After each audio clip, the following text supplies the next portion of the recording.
కాలు పట్టుకుని లేపాయి లేపాయి లేపాయి కాలు పట్టుకున్నా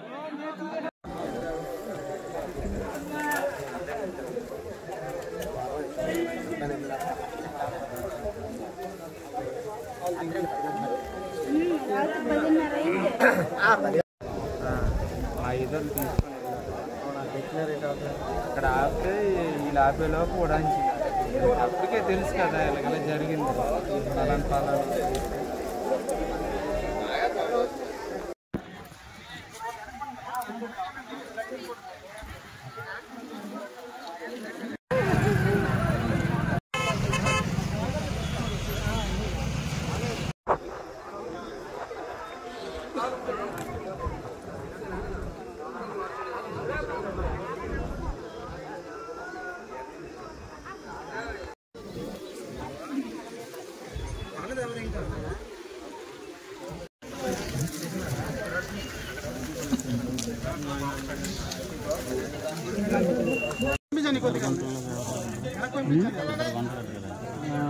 పేరు సనాది కిడ్నాపర్ ఉన్నారు.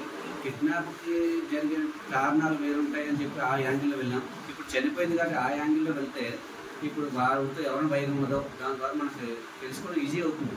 ఎందుకంటే పల్లెటూరులో వైరం చాలా తక్కువ మంది ఉంటుంది. ఆ వైరం ద్వారా మనం ఈజీగా ఐడెంటిఫై చేయొచ్చు అనుకుంటున్నాం. ఇప్పటికైతే ఎటువంటి రూల్ లేదు.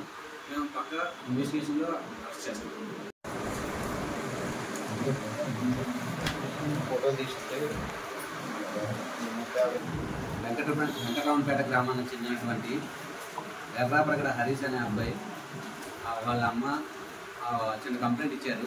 ఆ కంప్లైంట్ విషయాలు ఏంటంటే వాళ్ళ అమ్మ వాళ్ళ చెల్లి బహిర్గృహం కోసం రాత్రి వెళ్ళి తిరిగి వచ్చే సమయంలో ఆ చెల్లిని ఎవరో కొట్టారని ఆ అమ్మగారిని ఆటోలో వచ్చి కిడ్నాప్ చేసి తీసుకెళ్ళిపోయారని చెప్పిందట. ఆ విషయం మీద హరీష్ అనే అబ్బాయి చుట్టుపక్కల బంధువులతో ఫ్రెండ్స్ తోటి ఎక్కడ ఎటువంటి క్లూ లభించలేదు.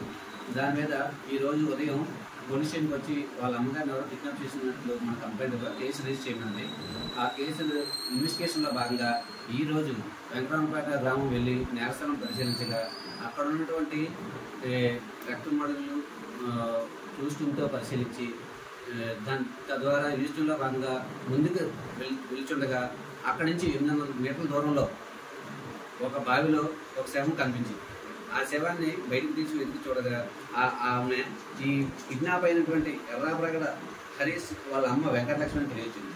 ఆ శవాన్ని బయటికి తీసి పంచనామా నిర్వహించడం జరుగుతుంది. తర్వాత ఇన్వెస్టిగేషన్ కొనసాగించి ఈ చర్య కార్యక్రమం పైన చట్టరీత్యా చర్య తీసుకుంటామని తెలియజేయండి.